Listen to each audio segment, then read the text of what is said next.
Welcome, this is Gauri Gopnak for NE24. In light of a warning issued due to the swelling waters of the Harang River, the Public Works Roads Department Borkola Territorial Road Subdivision has taken a significant step prioritizing public safety. According to an official notice received by the Regional Office of the Information and Public Relations Department in Silchar, the Public Works Roads Department has announced the immediate suspension of all vehicular and pedestrian movement through the subway adjacent to bridge number 17 by 1 over the Harang River.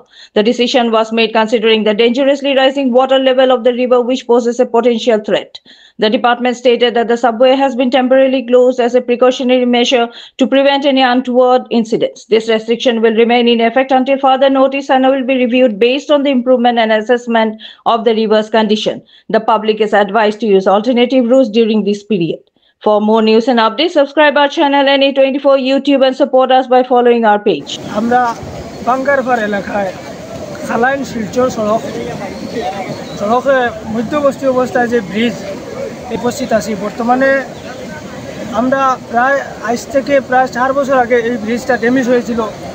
আমরা প্রশাসনের কাছে বারবার অনুরোধ করেছিলাম যে আমরা ব্রিজটা অতি সত্বর আমরা এই ব্রিজটা মেরামতি করার জন্য, কিন্তু প্রশাসনের গাফিলতির কারণে আজকে প্রায় ব্রিজটা ড্যামেজ হওয়ার 3-4 বছর পরে কাজটা শুরু হয়েছে।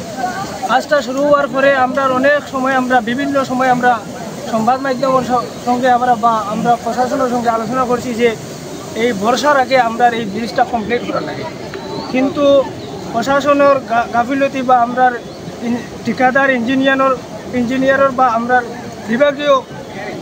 বিভাগীয় গাফিলতির কারণে আমরা এই ব্রিজটা কমপ্লিট হয়েছে না।